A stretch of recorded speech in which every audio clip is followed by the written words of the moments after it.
Hi there. This is Dr. Britton, And I'm Dr. Gall. and we are your professors for the STEM Endorsement fall course. We've combined the two courses, so don't be confused when you go in and you see only one and your other one went away.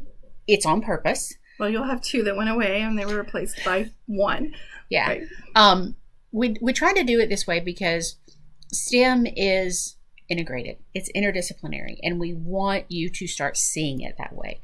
So we've structured the class in such a way that everything kind of rolls together. You don't have science by itself as a standalone, and you might not have math as a standalone. We will try to talk you through how Right. we want you to start thinking about it a little more. I know that you're going to talk specifically about some math things. Yeah. Also, I think they should know you will still see two different syllabi, one for each course, and you will see grades generated in CourseDen that are generated for the entire combo course, but we have split them up so you can see which things are applying to which course. But yeah, we do want you to realize that the two sets of materials are very much integrated, and just because something's happening on the math side or the science side, the content's so integrated that you will be doing both, plus the engineering, plus the STEM at the same time. Okay. One of the things that we'll actually do is we expect you to create a video of yourself, which is why we went ahead and did this, even though we absolutely hate them. I don't like to be seen on camera, and I think a lot of people are that way.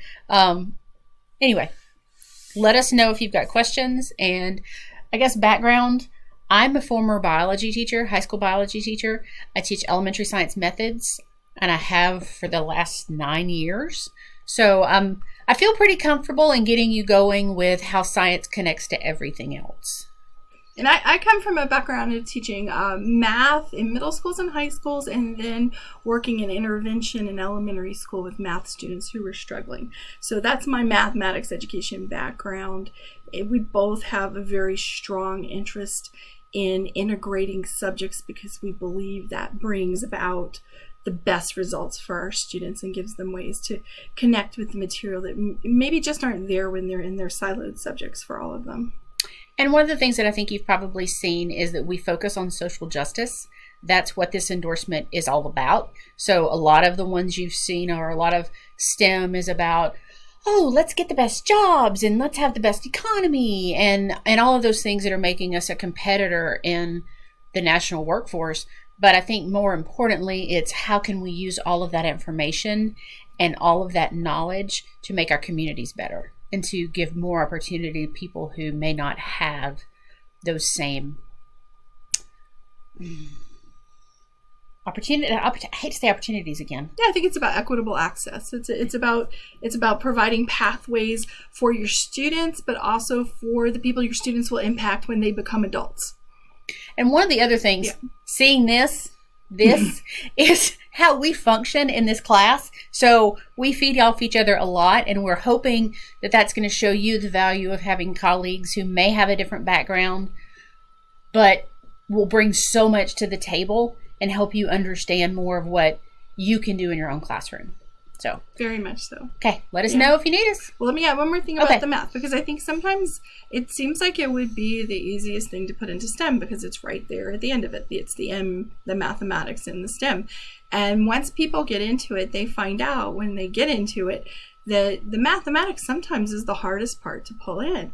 And we know that. We understand that. And coming from mathematics education, I'm not going to be the person who says to you, oh, well, it's math. It should be easy and obvious how you pull it in. It's not. It's a little bit of a challenge, and you're going to find that. Part of what I want everyone to realize is you'll start out somewhere early on in the semester writing a lesson plan, and you'll start with a math standard, and you'll look to your own grade level, and you'll pull in a standard that's focused on math, and then you'll pull other standards in around it to create a STEM lesson. After that, you'll start looking at lessons that are based more around starting with science, and you may really struggle to pull the math in. And what I want you to think about is you don't have to stay with your own grade level. You don't have to stay with the standard that your class is in right at that moment. It's okay to look a little broader base when you're looking for those math standards to pull in. And also, I often find that people will say, I don't feel like I really have math in the STEM lesson. And it's there. I see it. If you look deeply, you'll see the math. So part of what your mission is going to be with the math is to look deeply and look for the math that is there. Match it to the standards that exist for it. And if you truly don't find it, then start looking for ways to put it in. And as Dr. Britton says, reach out to us. We can help you find it. I see math in a lot of things sometimes when people have just kind of overlooked it and not given themselves credit for what they have developed. Right. Thanks, and we look forward to getting to know you all this semester.